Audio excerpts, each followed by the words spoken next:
Hello and welcome to Broadcasting Scotland. My name is Lewis McGlynn. Hello and welcome to Broadcasting Scotland. My name is Saoirse Healy. Hello and welcome to Broadcasting Scotland. My name is Donald C. Stewart. Broadcasting Scotland is Scotland's independent broadcaster, providing factual news, reporting on the issues important to the people of Scotland. We're committed to public service broadcasting, and with your support, we will produce even more programmes. Provide opportunities for young people interested in media production and broadcasting, and challenge preconceptions of what Scottish media looks like, amplifying Scotland's voice and reflecting its communities. We can already deliver high-quality live news, and we will create the highest quality programmes for you to enjoy. But we can only do that with your support. So please subscribe to and share our channel or donate to Broadcasting Scotland via the link in the description. Thank you. Thank you. Thank you.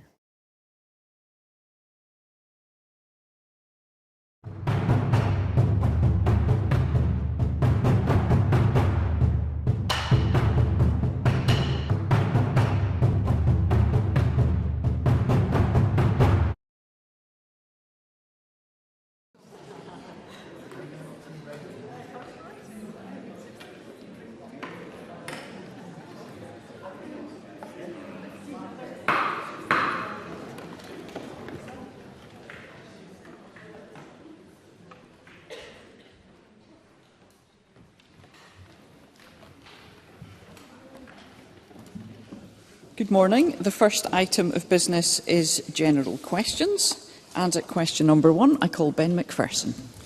To ask the Scottish Government what action it is taking to support the City of Edinburgh Council and other organisations to provide suitable temporary accommodation and more social housing in Edinburgh. Minister Paul McLennan. We are investing £752 million this year through the Affordable Housing Supply Programme to support the delivery of more social and affordable homes towards our 110,000 target affordable homes by 2032, working with social landlords to make best use of existing homes and implementing targeted partnership plans with local authorities facing the greatest pressure. Since 2007, we have supported the delivery of 6,255 social homes in Edinburgh. I have met with Edinburgh's housing convener several times to discuss the Council's proposals to improve temporary accommodation and increase housing supply, which will inform our partnership plan. Ben Macpherson. I'm grateful for that answer and welcome all of it. However, the Minister will be aware of the severity of the situation here in Edinburgh. Shelter Scotland have called it an emergency, and I am increasingly concerned about the correspondence I am receiving from constituents. Homelessness applications have increased by over 20%. Therefore, can the Scottish Government provide any additional help to City of Edinburgh Council and other relevant organisations to provide more suitable temporary accommodation? And can the Scottish Government do more to fund and prioritise building and delivering more social housing here in Edinburgh, given the current pressures and projected population growth? Paul McLennan. Our aim is to prevent homelessness. However, when it does occur, we are taking a housing-led response to provide households with settled homes as quickly as possible. We provide local authorities with annual allocations of £8 million RRTP funding to support people into settled accommodation, and with £30.5 million with their work to prevent homelessness, with Edinburgh receiving over £3.8 million in 23-24. During this Parliament, to maximise the delivery of social and affordable homes to support Strategic Housing Investment Plan priorities, we are making a record £230 million available to Edinburgh, with an additional £10 million this year being allocated. Miles Briggs. Thank you, Presiding Officer. I agree with Ben Macpherson. And here in Edinburgh, the number of children currently living in temporary accommodation stands at 2,755, an increase of 13% compared to last year. Presiding Officer, that is almost a third of children in Scotland currently living in temporary accommodation here in the capital alone. Today we see a situation escalating out of control. It is time for SNP and Green ministers to take responsibility and declare a housing emergency. So will the Minister urgently agree to chair a cross-government temporary accommodation task force to help address the situation here in the capital? Minister. Thank you. I'll refer to my previous answer. I've been working very closely with Edinburgh Council since being in post. Including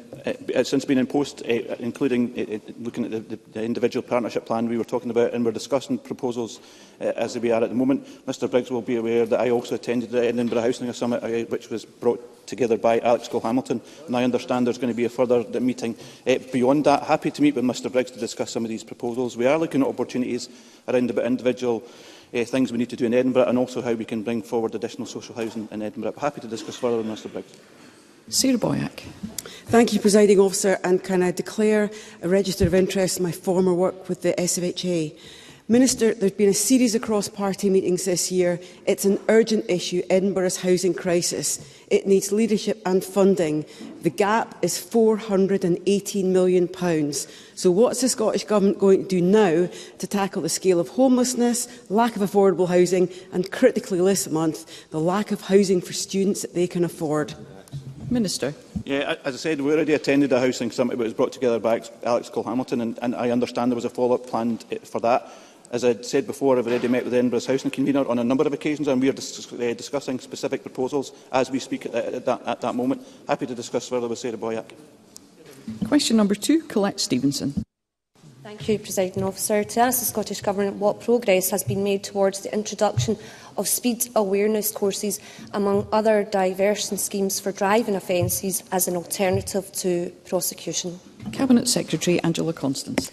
Presiding Officer, the Scottish Government supports the principle of driver education as an alternative to prosecution where this is appropriate.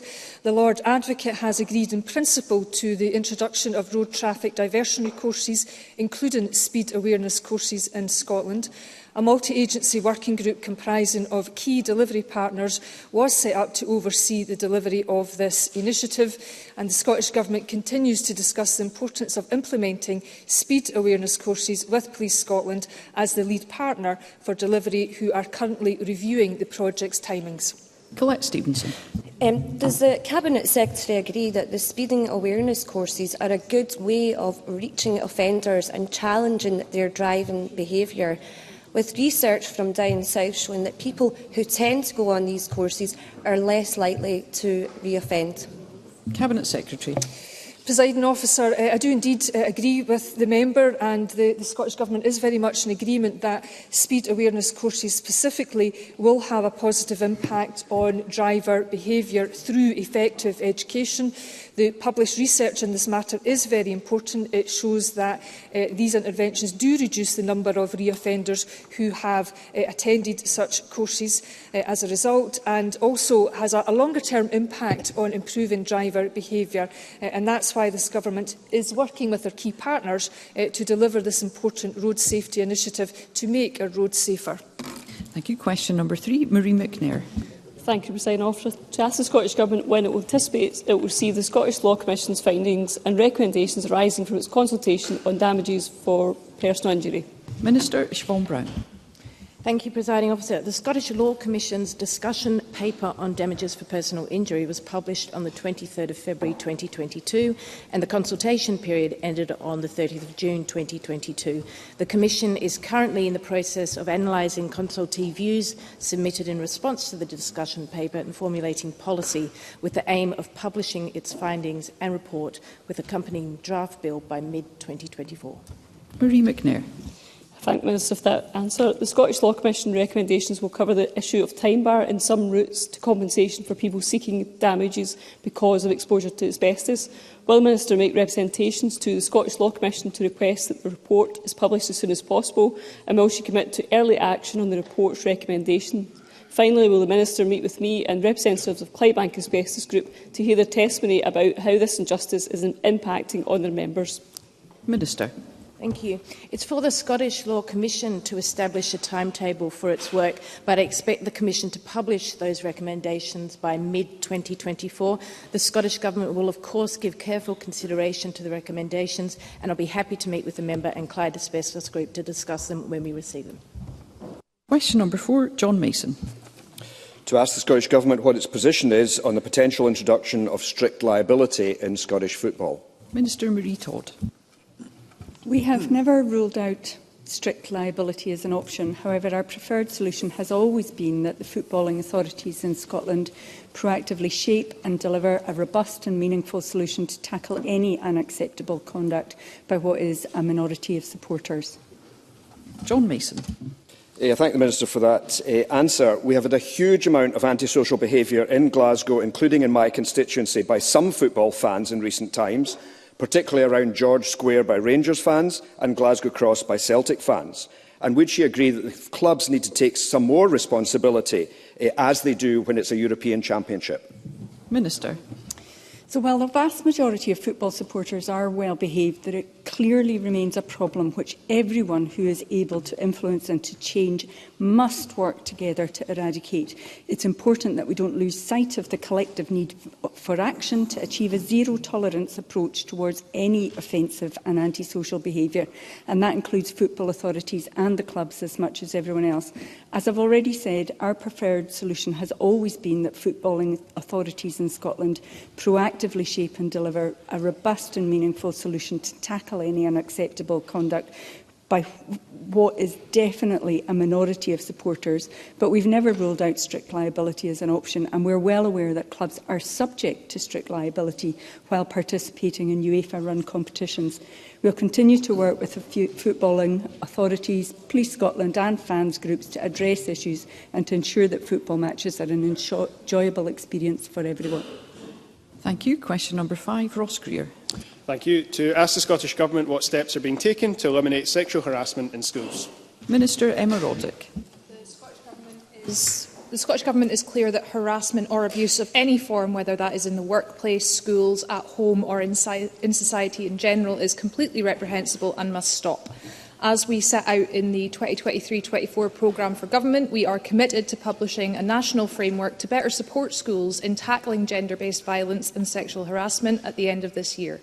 That will help ensure that consistent messages on sexual harassment and gender-based violence are given to everyone working with children and young people, and will support our commitment to eliminate all forms of violence against women and girls.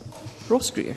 Thank you. I welcome the steps that the Minister's outlined. The principle of consent is an essential component of effective education on sex and relationships. But we know from evidence heard in Parliament previously that many young people receive sex and relationships education without consent being covered. All children and young people, but particularly boys and young men, should receive education on the importance of consent. Does the Minister agree that this is essential if we're to tackle so-called rape culture and sexual violence, particularly against women and girls, both in schools and in wider society? Minister. Yes, I absolutely agree with the member. Consent is a critical component in our commitment to tackle violence against women and girls. Through our relationships, sexual health and parenthood education, our children and young people do learn about gender equality, consent and the law, as well as sexual harassment. And these are key topics in helping children and young people develop their knowledge and understanding of how to have better, healthier relationships. This government also published a resource for professionals to help them support young people aged 11 to 18 in their understanding of healthy relationships and consent. The key messages for young people on healthy relationships and consent sets out that relationships should be mutually respectful, consensual, positive, healthy and enjoyable. Stephanie Callaghan. Presiding Officer, the Government conducted a consultation in 2020 around challenging men's demand for prostitution, working to reduce the harms associated with prostitution and helping women to exit prostitution. Can the Minister say how has this shaped the Government's approach to ending sexual violence against women and girls? Minister. The Scottish Government remains absolutely committed to ending violence against women and girls, and we're focused on delivering a framework that effectively tackles and challenges men's demand for prostitution and to see it operating and tested to the full. That aligns with the Equally Safe Strategy's definition of violence against women and girls, and I would direct the member to Justice colleagues for any more information that she might require. Stephen Kerr. Thank you, Presiding Officer. Of course, we should have zero tolerance when it comes to sexual harassment, but we should have zero tolerance to all harassment, especially in schools. So why is it taking the Cabinet Secretary 5 months to organise a summit on school violence that she said she'd hold? Minister. I would tell the member that really good progress has been made recently in drafting the national framework, and the expectation is that the framework is going to be published early in the new year. And at the moment, the working group that we have set up is currently engaging directly with stakeholders with key interests in areas covered by the framework. And I would just reassure him that this is an issue we take absolutely seriously, and I think that's something that we can share. Question number 6, Willie Rennie. To ask the Scottish Government what its response is to reports that increasing numbers of dentists are leaving the NHS. Minister Jenny Minto. Thank you, Presiding Officer. The First Minister's policy prospectus has set out the Government's primary objective of sustaining and improving patient access to NHS dental services. Reform of the payment system is essential to the sustainability of patient access to NHS dental services. In this connection, I wrote to the dental sector on the 27th of July to provide details of changes to be introduced on the 1st of November this year. Willie Rennie. I'm a bit surprised the Minister didn't start off with an apology that the SNP have ditched another manifesto commitment to abolish NHS dental charges. In fact, the charges aren't just staying static, they're going up. But can the Minister tell the Chamber how many dentists will join the NHS and do more NHS work as a result of these changes? Because she knows that NHS dentistry is on its knees. Minister. I thank Mr Rennie for his question. I think we also need to point out, though, that NHS dentists are working incredibly hard, with many back to pre-pandemic levels. As I was clear when we made our announcement on the 27th of July, this is a first step to reforming dental practices, dental payments and governance and workforce. And we are working incredibly hard with the NHS boards and dentists to ensure that we understand and move forward to improve the way that dentists are coming in. We currently have 183 students going through dental training just now. Mr Rennie will remember that we lost 160 as a result of the COVID pandemic, but we are making aims to try and return more dentists to the sector to ensure that we maintain the incredibly important NHS dental services that support people in Scotland to ensure they have really good oral health. Question number 7, Rose McCall. To ask the Scottish Government what action it is taking to improve hospital services across NHS Fife. Cabinet Secretary Michael Matheson. I expect all health boards, including NHS Fife, to keep their services under review to ensure that they are of the highest quality and meet the needs of local people, while remaining consistent with national policies and frameworks. Rose McCall. Thank you for the answer. The people of Dunfermline are quite rightly proud of their newfound city status. The city is now one of the fastest growing in the UK in terms of population, with another 1,400 houses due for construction. Unfortunately, the city's health provision at St Margaret's Hospital is not reflected in this. Chemotherapy unit closed and relocated to Victoria Hospital in Kirkcaldy. Accident and emergency department closed. Maternity unit closed. People are suffering unnecessarily due to these service centralisations. So my question for the Cabinet Secretary is quite simple. When will the people of Scotland's new city get the hospital services they deserve? Cabinet Secretary. Sign Officer, we expect NHS Fife, like other health boards, to work in partnership with their local planning partners, including within the Fife area, to look at how they can configure services to meet the needs of the local community, including in the way in which services are divided between Victoria Hospital and also between Queen Margaret Hospital. The member will also be aware that we actually have made significant investment in Queen Margaret Hospital over recent years. We've put in a state-of-the-art surgical and diagnostic services provision, new minor injuries unit. We've also created a new community and child services centre there, and the provision of a comprehensive antenatal and postnatal care service for the local community. But no doubt NHS Fife will want to continue to review services going forward to make sure they meet the needs of the local community. Thank you. Question number 8, Edward Mountain. Thank you, Presiding Officer. To ask the Scottish Government what additional resources will be made available to NHS Highland in light of the reports of an estimated annual overspend of £55 million. Cabinet Secretary. The 2023-24 budget provides increased investment of £42.5 million for NHS Highland, meaning that the board's funding has increased by over 83% since 2006-07. In addition, a further £14.6 million has been provided in year to support financial sustainability. The Scottish Government continues to work with all NHS boards to monitor their financial performance and support the delivery of fiscal sustainability, including providing additional support to NHS Highland to support financial recovery. Edward Mountain. I'm not sure what additional support that lays out, because the consequences of the position we're in is the cancellation of elective surgery Added to this, the lack of an interventional radiologist and now the lack of a cardiovascular surgeon means that a perfect storm is brewing. How is this government going to really help NHS Highland tackle these problems? Cabinet Secretary. Well, Presiding Officer, I've just set out the additional financial support we've given this year, and also the additional £14.6 million we've provided for this financial year again to help to support financial sustainability.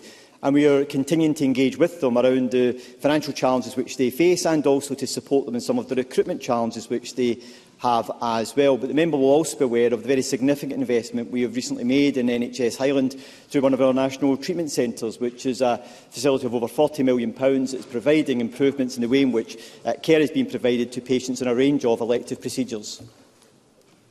Thank you. That concludes general questions. Members will be aware that tomorrow is the first anniversary of the passing of Her late Majesty Queen Elizabeth.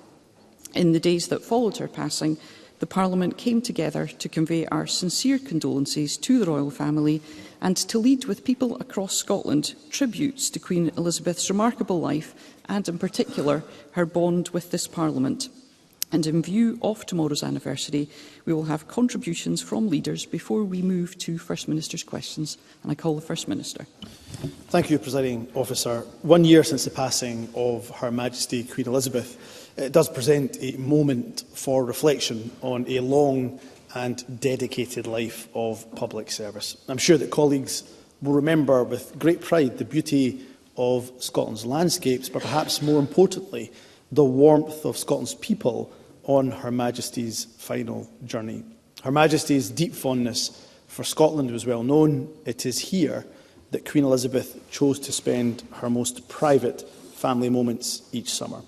And it is within the halls and gardens of the Palace of Holyrood House that Her Majesty welcomed thousands of community leaders, volunteers, artists, activists, faith leaders and essential and key workers in recognition of their service to Scotland. Presiding Officer, on behalf of the people of Scotland, I send my thoughts to King Charles and the royal family in their private remembrance tomorrow.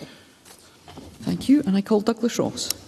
Thank you, Presiding Officer. Tomorrow our thoughts will be with the King and the royal family on the first anniversary of the passing of Her late Majesty Queen Elizabeth II.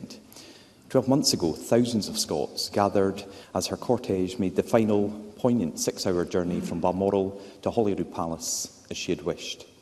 Flowers marked the route in Ballater, bagpipes played in a boyne, farmers lined their tractors on the roadside, and thousands stood on the Royal Mile to pay their last respects.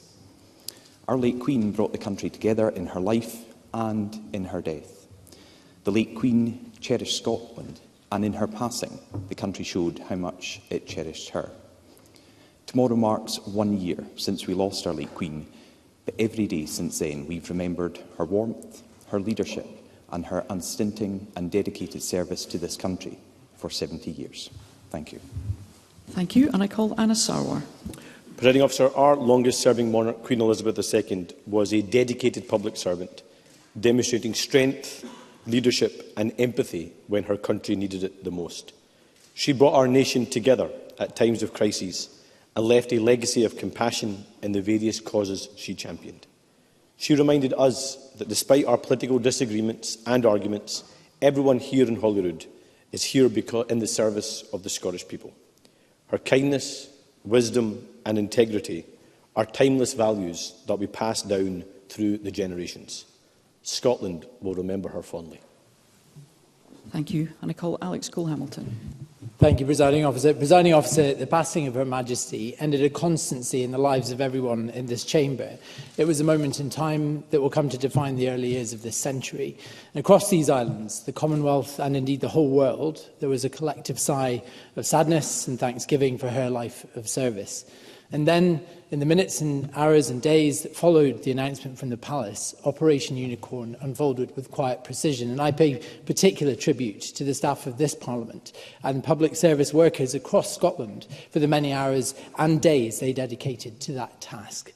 From the roadsides of Aberdeenshire to the catafalque at Westminster Hall, those days showed Scotland and the United Kingdom at its very best. I think Her Majesty would have been pleased that so many marked her passing by engaging in the great British pastime of standing in line. So on this anniversary and all those to come, we hold the royal family in our thoughts and remember the extraordinary life and service of Queen Elizabeth II. Thank you, and we will now move on to the next item of business, which is First Minister's questions. And at question number 1, I call Douglas Ross. Thank you very much, Presiding Officer, and I remind the Chamber that my wife is a serving officer with Police Scotland. As part of a pilot in the north east of Scotland, frontline officers are being told to no longer investigate certain crimes. SNP funding cuts are forcing dedicated officers to ignore criminal acts. Some victims of crime will report it to the police, only to be told it's not important enough to investigate. So will the First Minister tell us which crimes won't be investigated? First Minister. First of all, Presiding Officer, of course, Police Scotland's funding is not being cut. I'm pleased to say that despite UK Government austerity and recognition of the crucial role that police officers play, of course, we've just announced this week an excellent pay offer that I'm pleased that police officers have accepted, and the service is receiving an additional £80 million in resource funding in 23-24. Again, from the North East pilot that Douglas Ross mentions, let me quote directly from the news release that the police put out in that region. It says, on some occasions, crimes are reported where there's no associated threat, no risk, no harm, no vulnerability, and this is the important bit, also no proportionate lines of inquiry for local police officers to investigate. When this happens, our staff will inform the caller that the inquiry has been recorded and a crime reference number will be supplied, but no further action will be taken. That, to me, seems like a proportionate approach to tackling crime, Presiding Officer. Douglas Ross. So the First Minister is quite happy about that. That is incredible. Now, first of all, more pay for our officers is welcome. Fewer officers is not. And that's what we have now in Scotland. And the First Minister cannot dodge responsibility. This is a result of SNP funding cuts, and it's laid clear in the letter that he's just read out from Chief Superintendent Graham Mackey. But this pilot is unfairly treating communities in the North East as guinea pigs. They'll receive a poorer service despite paying their taxes like everyone else. In response to this, the Scottish Police Federation Chair David Threadgold said areas could be at increased risk as criminals target places where they know crime won't be investigated. Now, Humza Yousaf wouldn't let this rash experiment happen in Glasgow, so why is he content to let victims in the North East go without justice? First Minister. That is complete and utter nonsense, turning one community in Scotland against another community in Scotland. What else would you expect? What else would you expect from the divisive Conservatives? This, of course, is a policing operational matter. Let me pull up Douglas Ross on a couple of points. First and foremost, Scotland has more police officers per capita than England and Wales. And, of course, on significantly higher pay here in Scotland, because we believe in paying our police officers fairly. In Scotland, we have 30 officers per 10,000 of the population in Scotland. That compares to 25 in England and indeed in Wales. Let me go back to the central point. What people in Scotland, whether they're in Glasgow or the North East, care about is ensuring that recorded crime is at low levels. And I'm pleased to say under this SNP government, recorded crime continues to be at one of the lowest levels ever since 1974, down 42% since 2006-2007. Douglas Ross. North East families shouldn't be paying the price for SNP funding cuts, and that is what is happening here. The Scottish Police Federation said this pilot could set a dangerous precedent. Officers are warning that this could be a slippery slope unless Humza Yousaf steps in with more funding. And even today, Audrey Nicholl, the SNP, MSP and convener of this Parliament's Justice Committee, has raised concerns about what is happening in the North East of Scotland. So will the First Minister tell us, is he going to act on these concerns, or is he going to let this happen across the country?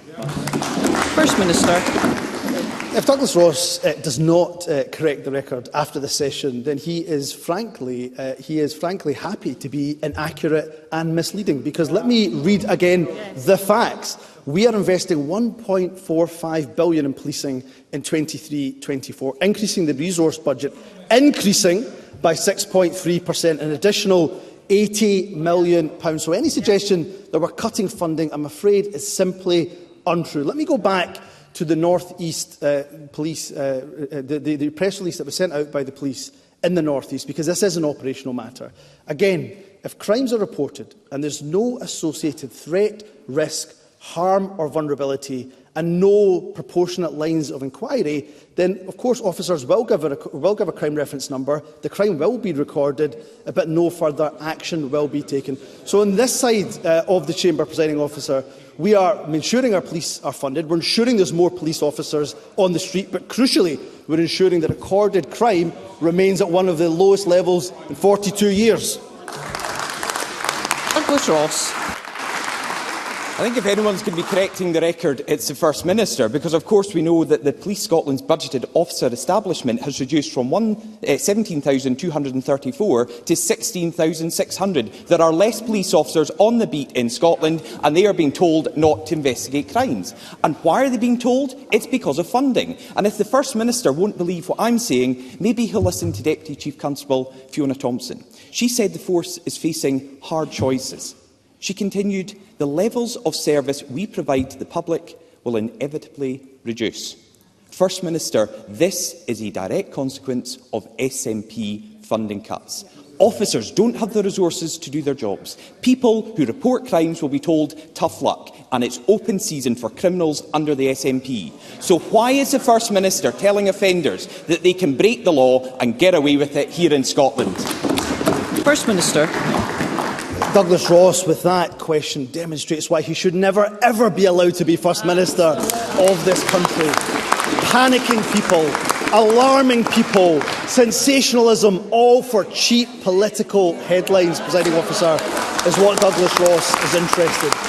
What we're interested in, Presiding Officer, is results. Those results see more police officers in Scotland than other parts of the UK per head. What we see is further investment in our police in comparison to the previous year. What we also see is lower recorded crime rates here in Scotland than when we took office. Let's hear the First Minister. What I would say to Douglas Ross is when he talks about difficult public finances, they're difficult because of Westminster austerity, because of cuts to our budget, because of austerity.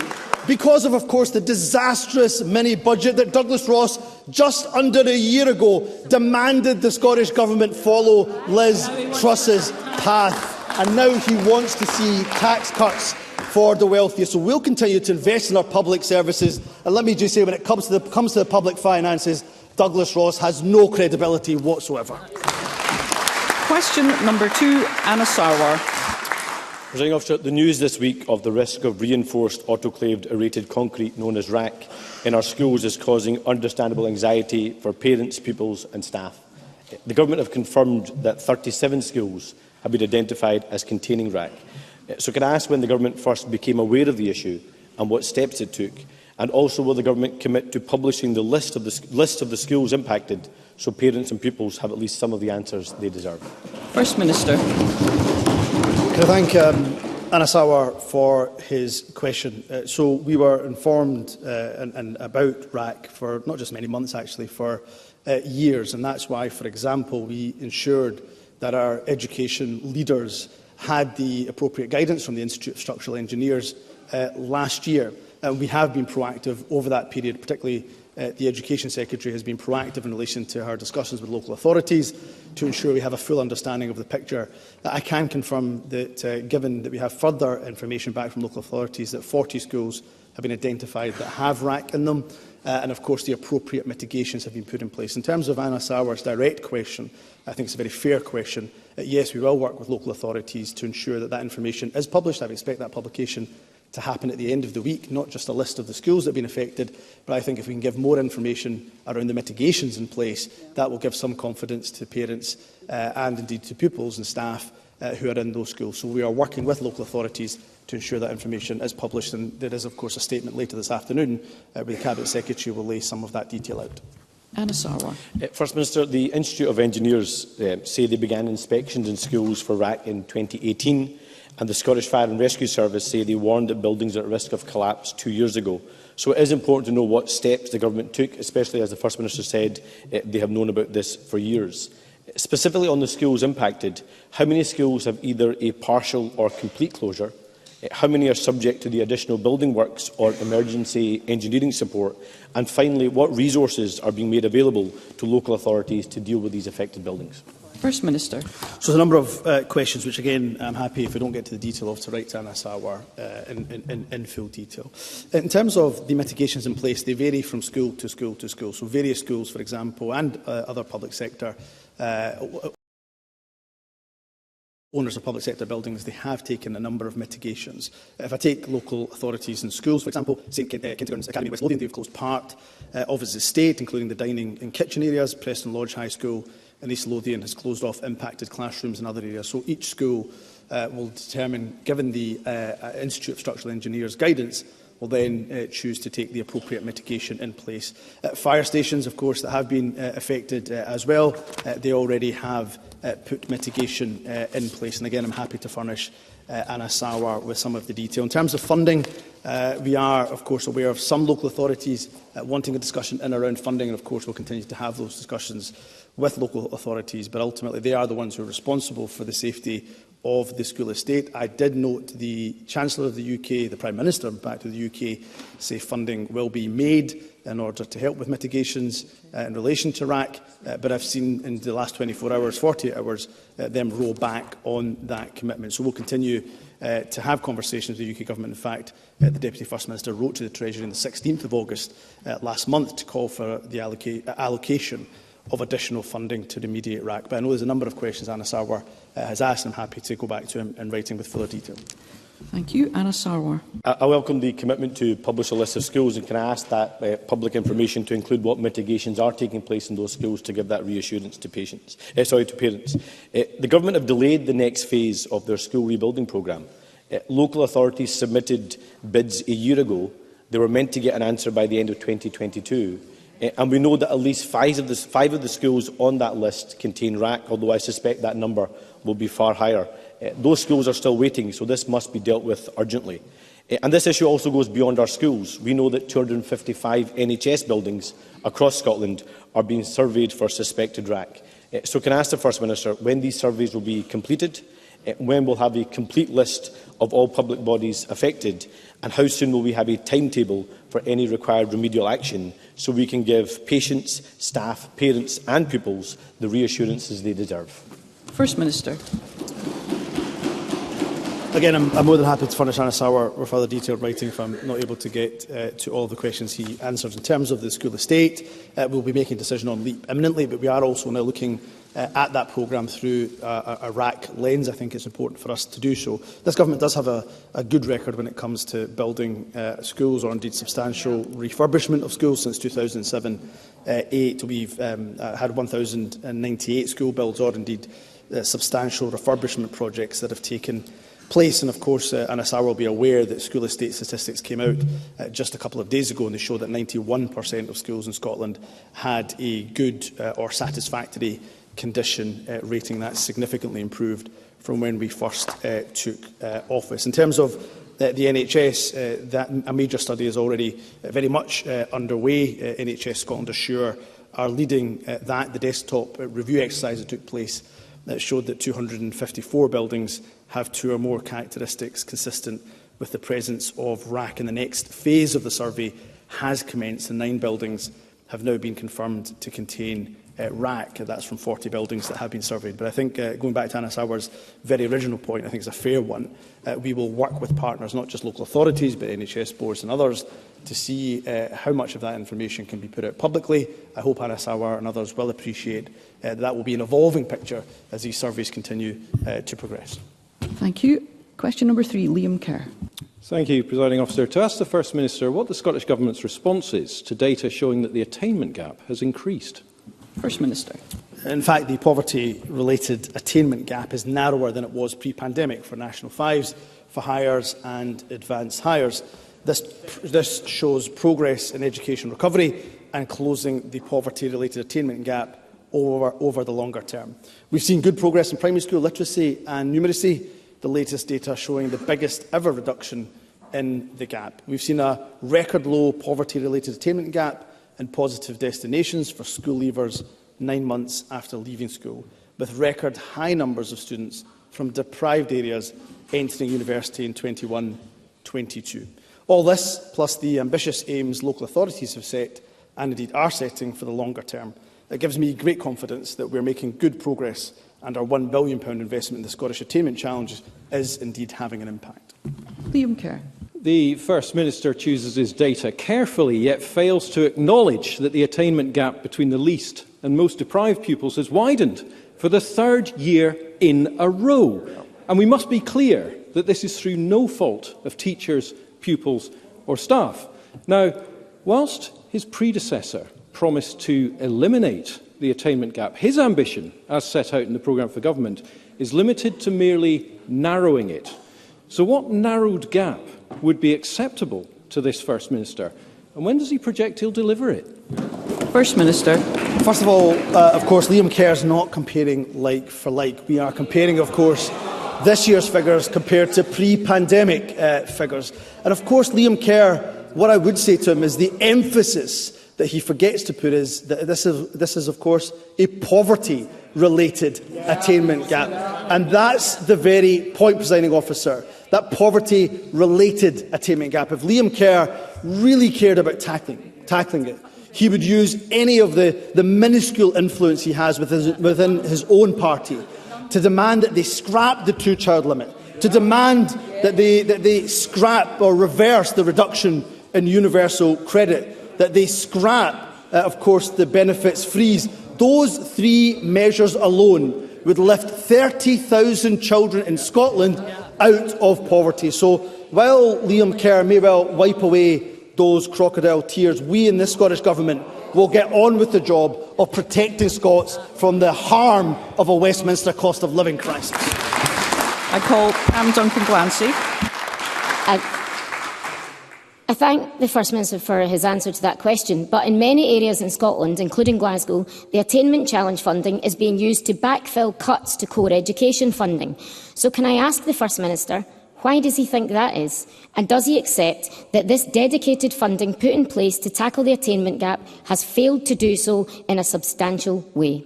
First Minister. No, I've just said to the previous member, of course, that we are making inroads in relation to narrowing the poverty-related attainment gap. And of course, when it comes to funding for local authorities, that funding has increased in comparison to the last financial year. And what we're doing with that £1 billion Scottish Attainment Challenge is making sure that we're giving £520 million to the pupil equity funding for head teachers, direct funding also for all 32 local authorities for the first time, and additional funding to support care-experienced children and young people's attainment and well-being. What I would say to Pam Duncan-Glancy, who I know cares deeply about these matters, is that we can only go so far in relation to the poverty-related attainment gap, because when it comes to reducing and tackling poverty, we have some of the powers, but I'm afraid the substantial levers are still in the hands of a Conservative UK government. I want to change that. I hope that Pam Duncan-Glancy does too.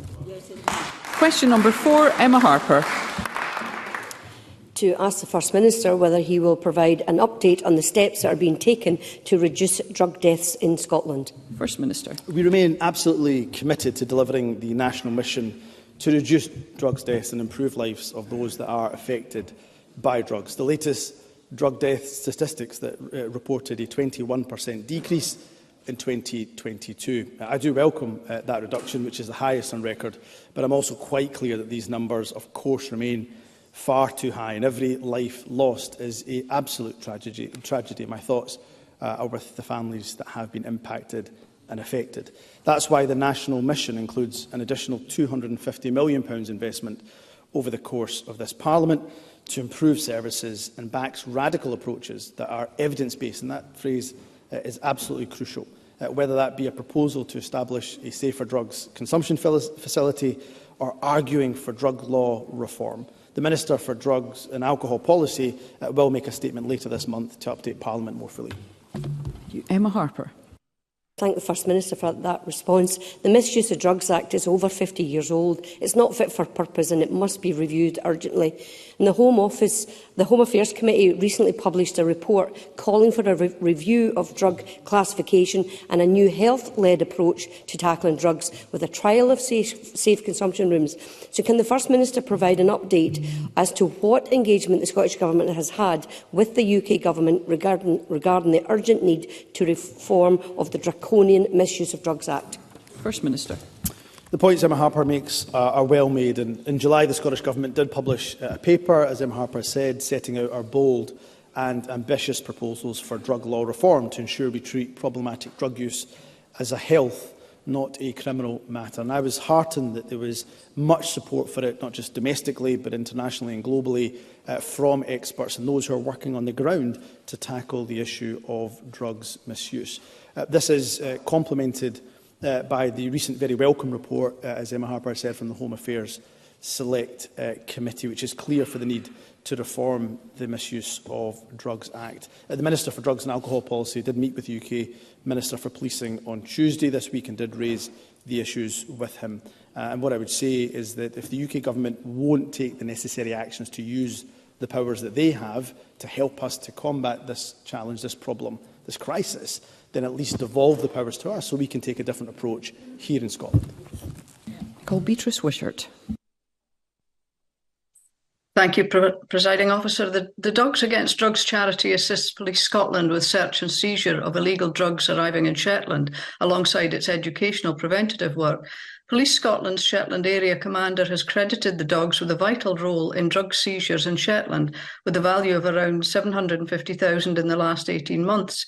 And one dog, Thor, is retiring and is credited to have found an estimated £1 million worth of illegal drugs over its 9-year career. But without core funding, the charity's future is under threat, and if it ceases, it will likely cost the taxpayer more in the long run. And I have recently met with the Justice Secretary to discuss the issues. But I wonder if the First Minister would agree with me that Dogs Against Drugs is an important asset to both Police Scotland and the Shetland community, and that it would be a significant loss were it to cease. First Minister.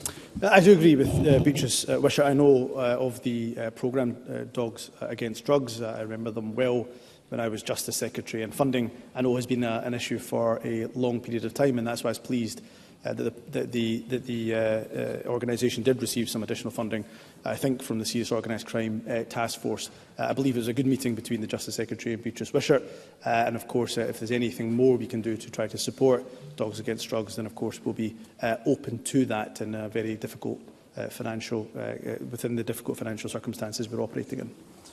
Question number 5, Michael Mara. To ask the First Minister, following the publication of NHS Tayside's due diligence review of documentation held relating to Professor El Jamel, whether the Scottish Government will immediately approve an independent public inquiry. First Minister. This is a deeply important issue, and I can inform the Chamber today that Health Secretary Michael Matheson will use his statement to the Chamber this afternoon to confirm that the Government has decided to commission a full independent public inquiry.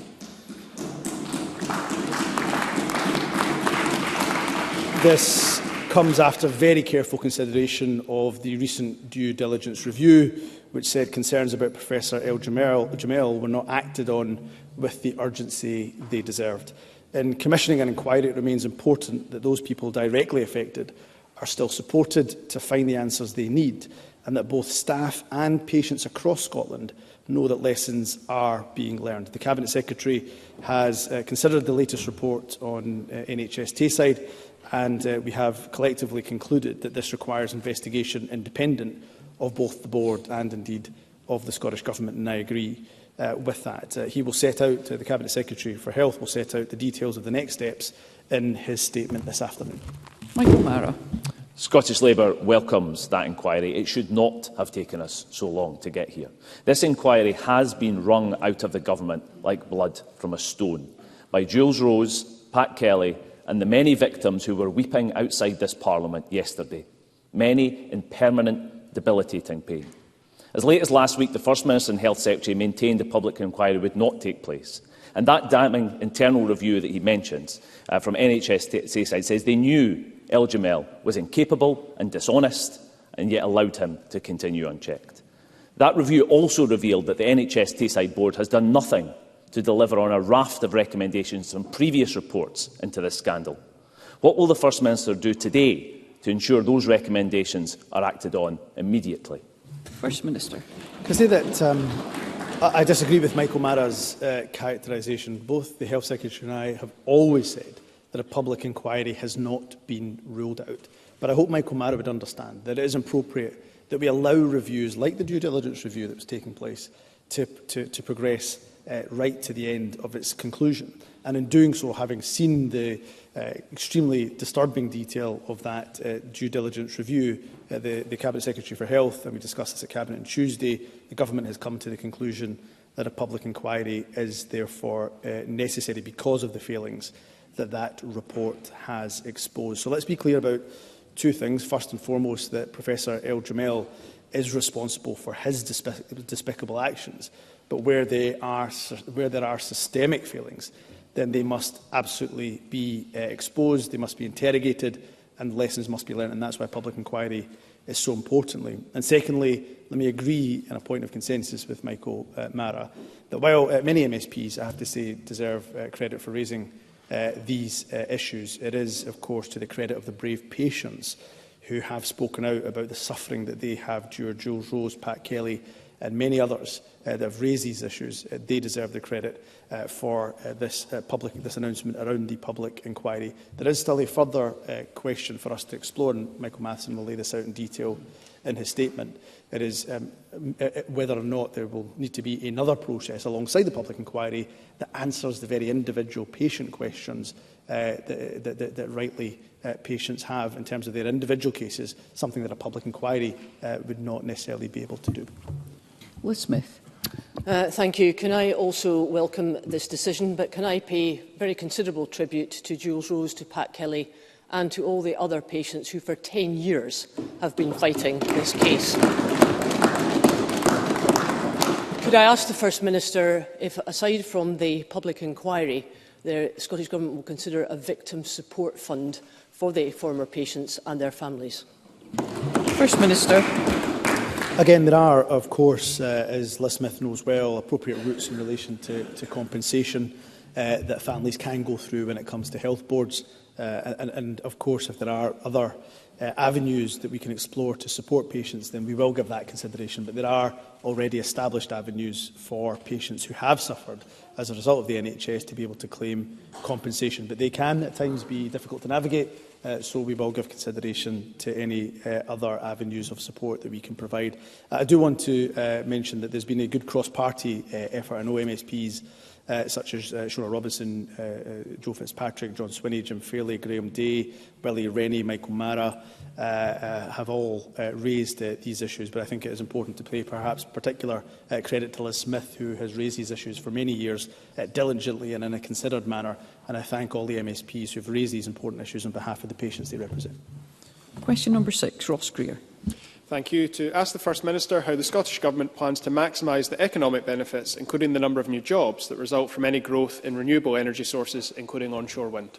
First Minister. Scotland has the skills, the talent, the resources to become a global renewables powerhouse. We're investing almost £5 billion over this Parliament in the energy transition and finalising an onshore wind sector deal, including halving the average determination time for new Section 36 onshore wind applications, as well as maximising the benefits for Scotland's economy, but crucially also for local communities. We're determined to maximise the opportunities from offshore wind as well, and welcome the commitment of developers to invest an average of £1.5 billion per project in the Scottish economy. We're embracing the opportunities that a flourishing clean hydrogen sector will bring, helping to support jobs, boost energy security and open up export potential. Our finalised energy strategy and just transition plan will set how we can maximise those opportunities, including jobs in renewable energy and energy supply chains and a highly skilled, flexible workforce. Ross Greer. Thank you. I thank the First Minister for that answer. Wind power in Scotland is growing. That's good for our climate, jobs and our economy. In fact, onshore renewables grew last year at almost twice the rate in Scotland than in England. And this programme for government will further unlock growth in green energy. In contrast, this week the UK government failed to genuinely lift their absurd wind farm ban in England. The Tories are wrecking our climate and holding back growth in a key industry. But the Scottish Government must do more to capture the benefits of this and other growing green industries for the people of Scotland. So can I ask the First Minister how the new Green Industrial Strategy and the sector deal for onshore wind will create new jobs and supply chain opportunities across Scotland? First Minister. Ross Greer is absolutely right about the damning approach that the UK Government have taken in the face of all the scientific evidence of the climate catastrophe that is unfolding right now. As I announced this week, we are establishing a sector deal. I think that sector deal will be incredibly important because of the scale of potential that we have to realise that collective ambition of 20 gigawatts by 2030 and deliver that in a way, Ross Greer is absolutely right, in a way that benefits local communities. And that's why this deal that we are negotiating will enable increased investment in skills, training and indeed in additional investment in communities. It will create pathways for long-term sustainable energy jobs, supply chains, with a focus particularly on the circular economy opportunities. Furthermore, building on our final energy strategy and just transition plan, we will work closely with businesses and industry to develop that green industrial strategy by summer of next year. This will set out how we will help businesses and investors create good, well-paid jobs as part of our fair, green and growing economy. Ivan McKee. Industry, including industry body Scottish Renewables, is clear that to maximise the economic opportunities from renewable energy, there is a need for a robust, evidence-led, action-driven green industrial strategy, including addressing challenges on skills and investment that government and industry can deliver on together. Can I ask what plans the government has to bring forward that strategy and the timescales involved? First Minister. Again, we will work closely with business and industry to develop a green industrial strategy by summer of next year, setting out how the Scottish Government will help businesses and investors to realise the enormous economic opportunities, including jobs of the global transition to net zero. The strategy will build on that final energy strategy and just transition plan to offer that clear evidence-based view of the economic sectors and industries in which we have the greatest strengths and most potential. We'll do everything we can to support them to thrive. Of course, some of these levers are very much in our hands. Many of them, particularly when it comes to incentives, tax incentives, financial incentives, lie with the UK Government. And that's why I wrote to the UK Government this week to urge them to have a discussion in around some of the good ideas that I think were in the Hunter Foundation report by Sir Tom Hunter's Foundation around using the economic levers, whether they're in the Scottish Government's hands or indeed in the UK Government's hands, to their maximum effect to boost growing sectors like the renewable sector in Scotland. Thank you. We move to general and constituency supplementaries, and I call Alexander Stewart. Thank you, Presiding Officer. First Minister, over recent weeks there have been continued disturbances at the new prison facility HMP YOI Stirling, which is causing great distress to local residents. The incidents include screaming, shouting, swearing and banging coming from the prison at all times of day and night since it opened. Therefore, First Minister, what action can the Scottish Government put in place, together with the Scottish Prison Service, to tackle and rectify these disturbances, which are being described by locals as a living hell, and support these vulnerable offenders? First Minister. Well, we certainly don't want local communities to be disturbed, to be inconvenienced in the way that Alexander Stewart articulates. So I will ask the Cabinet Secretary for Justice to write to Alexander Stewart to see what more can be done. Of course, the Prison Service takes its obligations seriously to the young people in particular that are within their facilities in order to hopefully aid rehabilitation and to also take their obligation very seriously in terms of the communities that they are in. So I will ask the Cabinet Secretary for Justice, who undoubtedly raises these issues with the Scottish Prison Service, to also meet with the member and see what more can be done. Christine Graham. Oh, I thought I'd been dismissed. Thank you. Recently it's been reported that Nature Scot over 5 years issued 46,985 licences authorising the culling of native wild species, including thousands of geese, also ravens and the iconic mountain hare. Does the First Minister share the concerns of animal welfare organisations, and indeed myself, at the size of these numbers? And I should have declared an interest as convener of the cross-party group on animal welfare. First Minister. I noticed it took a bit of time, as Christine Graham wasn't sure if she was being called. Do forgive her, Presiding Officer. She's quite new to this Parliament. In terms of the serious question that Christine Graham raises, those numbers do, I think, cause us all to pause and to reflect. Nature Scotland, I know, takes the issue of licensed control of wildlife very, very seriously indeed, and it's only done where there's no alternative. Licences are only issued in accordance with strict criteria laid down in law. However, there are occasions when wildlife does need to be controlled where it presents a risk to human health or safety, and therefore, as I say, these decisions are not taken lightly at all. And these decisions can also involve, for example, considerations of protecting air safety around airports, safeguarding food production and retail environments, and protecting crops in fields as well. As part of the Butte House Agreement, we will undertake a full review of the species licensing system during this Parliament, but I will also ensure that the appropriate Cabinet Secretary and Minister investigates the numbers that have been raised by Christine Graham and writes back to her with a fuller response. Jackie Bailey. COVID rates are rising and 2 wards at the Vale of Leven Hospital have been closed due to COVID. The number of beds occupied in hospitals across Scotland is also going up, putting even more pressure on the NHS. Now, we know that vaccination is an important line of defence, yet there appear to be problems with the vaccination programme. A couple in their 70s booked for their COVID and flu vaccinations, but when they arrived this week at their vaccination centre, they were told that there was no COVID vaccine available. They and 350 other people were sent home. Can the First Minister tell me if he is aware if there is a problem with the supply of vaccine, and when will COVID vaccines actually start? First Minister. No, I'm not aware of any problem with the vaccine programme or indeed the vaccine supply or stock. It's in good supply and a good stock is my understanding, but I will ask the Cabinet Secretary for Health and Social Care to examine that point in further detail, and again write to Jackie Bailey in that regard. Jackie Bailey is absolutely right. The vaccination is the best form of defence in relation to COVID, and we can't and we are not as a government complacent about the fact that COVID is still within our communities, still harming people and of course still causing impacts to our public services, including our NHS. And the very specifics, if Jackie Bailey would be able to furnish us with the details, I'll ensure that specific incident is those specific incidents are looked into, and we'll give her assurance around the vaccination supply and stock. Ruth McGuire. Thank you, Presiding Officer. The disaster of Brexit that Scotland didn't vote for has, amongst other things, narrowed opportunities for some of our young people. With that in mind, can the First Minister update me on what proportion of school leavers have gone on to positive destinations? First Minister. Well, this summer we had very encouraging statistics indeed that showed that over 93% of 21-22 school leavers were in a positive destination 9 months after the end of the school year. This is the highest level since comparable data was first gathered in 2009-2010. And the member is, of course, right to note that Brexit has narrowed opportunities for young people.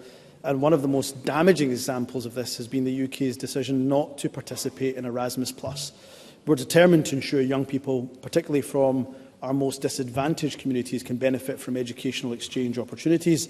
And that's why in the programme for government, I committed to developing the Scottish Education Exchange Programme, delivering some of the opportunities to our young people which Brexit has robbed them of. But I'm afraid anything we do as an alternative to Erasmus+ will never quite be as good as the Erasmus+ programme in the European Union. And those in Scotland know that the only way Scotland will be able to rejoin the European Union is as an independent nation. Rose McCall. Thank you. The First Minister will be aware of the repeated desecration of the Snowdrop Memorial Garden at Dunfermline Cemetery. Desecration of memorials is detestable. Words cannot describe how detestable these acts of vandalism are and the emotional trauma caused to the families of babies remembered at the site. Instances like these are happening too often, and it's left to volunteers to clear up the mess left by mindless vandals. So what more can the Scottish Government do to support our local councils with funding and resources for something as simple as CCTV cameras to deter these horrific crimes and help bring culprits to justice? First Minister. Ros McCall is absolutely right. These are despicable acts. There can be no words of condemnation that are strong enough to certainly, I think, articulate and express our collective horror at such acts of desecration. In terms of what more can be done, I'd be more than happy for the appropriate minister to have conversations with our local government partners to see if there's anything further we can do collectively in order to deter.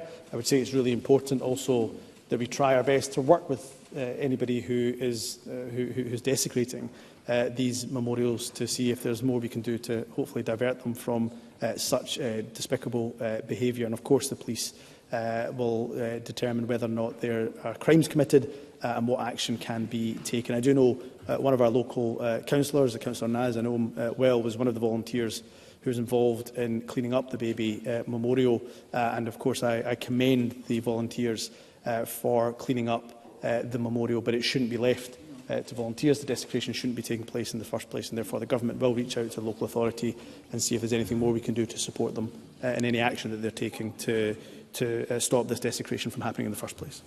Stuart McMillan. Thank you, Presiding Officer. Does the First Minister agree with me that the draconian proposals by the UK Government's Transport Commissioner about football supporters' buses needs to be shown the red card? First Minister. Absolutely. I have no idea why these proposals have been touted in Scotland. I have no idea why the UK Traffic Commissioner, indeed the UK Government, think these proposals have any place here in Scotland. They're voluntary guidance, and therefore I suspect that they will be ignored, and I would support that action. I align myself very closely with the SFA, indeed the SPFL, the SWFL, many teams across the country who condemn these proposals. And they've come forward, I have to say, to Stuart McMillan and to other members without any consultation, without a single word of consultation with Scottish Government ministers, neither with the football authorities or indeed, most importantly, most crucially, I would suggest, with the thousands, if not millions, of football fans who would be negatively impacted by these proposals. So the Minister for Sport, Marie Todd, yesterday wrote to the Commissioner to better understand where these ludicrous proposals have come from, and the Scottish football governing bodies and football fan organisations have already issued very strong statements setting out their concerns, and they have my absolute full support in this. Russell Findlay. Thank you. 3 months ago, I asked the First Minister about a murderer and rapist who received a shorter prison sentence due to new under-25 sentencing guidelines. Since then, countless other violent criminals, adults by any definition, have also had their sentences reduced. So can Hamza Yousaf tell the victims, most of whom are women, why his government will not step in and scrap this weak and dangerous practice in the Scottish justice system? First Minister. Of course, the member asked the question knowing fully the answer, that these, of course, are sentencing council guidelines. They are guidelines that are not made, derived, approved by the Scottish Government. They are, of course, approved by the senior judiciary. And if I know it can be often quite tempting, given how horrifying some of these cases are, and the cases that Russell Findlay mentions are absolutely horrifying. So I can understand the temptation for MSPs to demand that the government takes action. But of course, if we were to do so, we would be interfering in the very independence of the judiciary, which is a cornerstone of our democracy and a cornerstone of the rule of law. So sentencing decisions are very much for the independent judiciary. I am sure they will have heard the concerns that Russell Findlay, the concerns that many members have raised. But it is important to say that sentencing council guidelines are evidence-based. And what I would say to Russell Findlay to end on is that, of course, we have an important bill that will be going through this Parliament that puts victims and witnesses at the heart of the justice system, even more at the heart of the justice system than they are. And I hope that Russell Findlay and the Conservatives will support that bill. Absolutely. Sarah Boyack. Thank you, Presiding Officer. The First Minister will be aware that the new iPavilion in Edinburgh has suffered delay after delay. Over the past few weeks, fresh doubts in its 2027 opening have arisen after NHS Lothian told patients and campaigners that timescales would be confirmed once the Scottish Government had completed a review of funding and sequencing on a number of capital projects. So can the First Minister today confirm to Parliament that the new iPavilion will open in 2027, and will he meet with me and iPavilion patients to reassure them that the Scottish Government will fund this vital project, because it wasn't mentioned in the programme for government? First Minister. And of course, what I'd be happy to do is confirm that we are absolutely committed to the iPavilion. Sarah Boyack is right. There is a capital programme, capital review going on in terms of the capital projects that we are funding right across government. That review is very much still ongoing, and that's why we're not able to confirm the timelines. But we've had a significant reduction to our capital budget from the Westminster UK government, and that comes, I'm afraid, has impacts, let alone the disaster of the mini-budget last year, which has meant that inflation costs, construction costs have risen exponentially. So that's why this capital programmes review has to be undertaken. And of course, when it is complete, we will ensure that Parliament is updated accordingly. I'm sure the Minister, the Cabinet Secretary, in fact, will be happy to meet with Sarah Boyack and indeed patients in the local area around their plans in relation to the iPavilion. Thank you. That concludes First Minister's questions. The next item of business is a member's business debate in the name of Carol Mockin, and there will now be a short suspension to allow those leaving the chamber and public gallery to do so.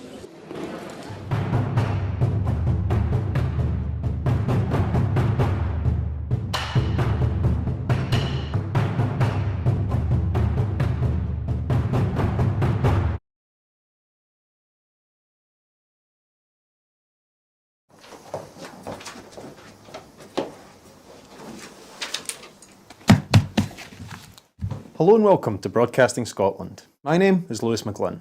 Hello and welcome to Broadcasting Scotland. My name is Saoirse Healy. Hello and welcome to Broadcasting Scotland. My name is Donald C. Stewart. Broadcasting Scotland is Scotland's independent broadcaster, providing factual news, reporting on the issues important to the people of Scotland. We are committed to public service broadcasting, and with your support, we will produce even more programmes. Provide opportunities for young people interested in media production and broadcasting, and challenge preconceptions of what Scottish media looks like, amplifying Scotland's voice and reflecting its communities. We can already deliver high-quality live news, and we will create the highest quality programmes for you to enjoy. But we can only do that with your support. So please subscribe to and share our channel, or donate to Broadcasting Scotland via the link in the description. Thank you. Thank you. Thank you.